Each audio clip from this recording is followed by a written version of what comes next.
Merci, Monsieur le Président. Honorables membres du Conseil constitutionnel, Mesdames et Messieurs, je connais et j'ai le privilège de connaître un certain nombre d'entre vous. Ce qui est en cause ce matin, ce n'est pas vos compétences respectives en tant que juriste et magistrat. Ce n'est pas votre intégrité personnelle. C'est le sentiment qu'un justiciable peut avoir face à une juridiction dont les membres, de par leurs fonctions passées ou présentes, ne présentent pas toutes les garanties, l'impartialité exigée par les instruments juridiques internationaux et la législation nationale. Je peux comprendre la gêne, parce que cette question peut induire le sentiment qu'il y aurait d'emblée disqualification de quelques-uns d'entre vous à connaître du contentieux qui vous a été soumis sur le fond. Là n'est pas la question.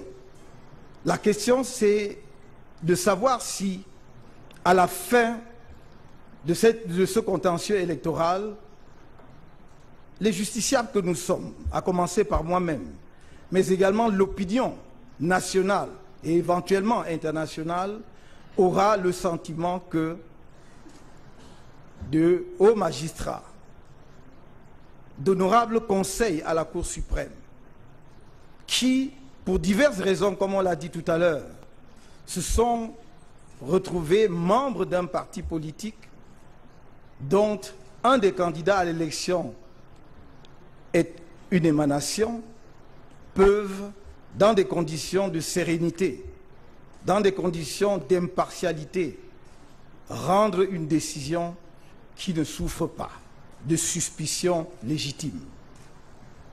Et à cette question, il n'y a que vous pour y répondre. Mes avocats ont suffisamment exposé les raisons pour lesquelles il y a une base juridique suffisante à ma saisine. Pourquoi j'ai qualité d'être partie à cette procédure? Il vous revient, et il vous revient cette tâche cruciale de poser les jalons de la démocratie camerounaise dont vous êtes l'ultime régulateur. Car après tout, toute élection peut se dérouler, mais celui qui dit ultimement qui a été élu, c'est bien vous-même. Je n'ai pas ici l'occasion de revenir sur le sens et la portée de ma déclaration du 8 décembre.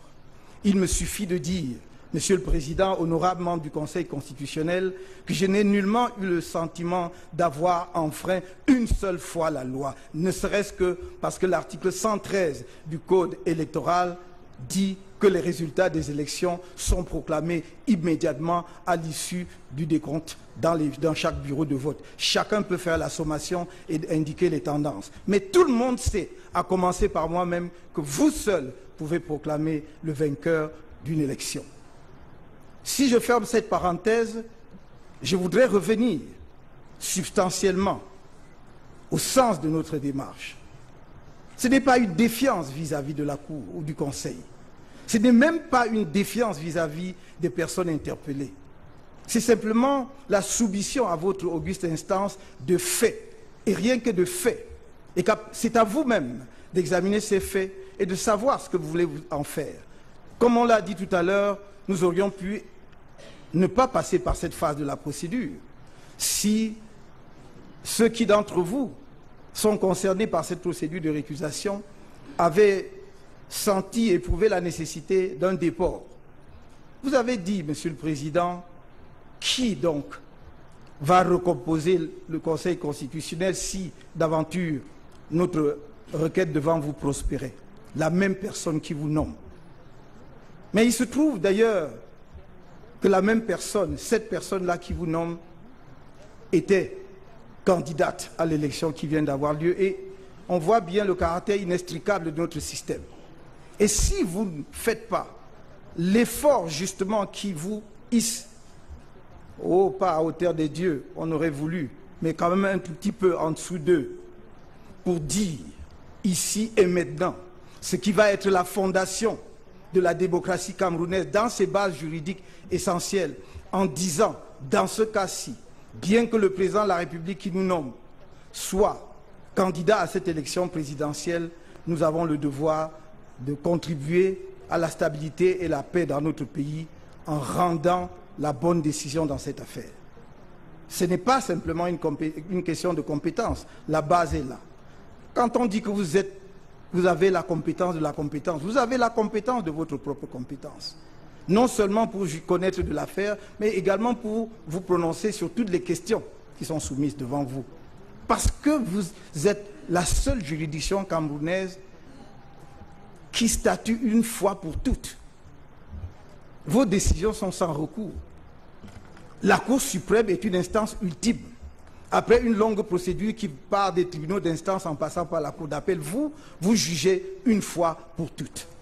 C'est donc à vous, et c'est à votre conscience que je m'en remets, c'est à votre conscience que je fais appel, pour que vous donniez aussi un message puissant aux populations camerounaises qui nous regardent et qui espèrent que ce que nous, hommes politiques, nous n'arrivons pas à faire sur le terrain de la politique, vous allez y mettre bon ordre en disant le droit. Merci.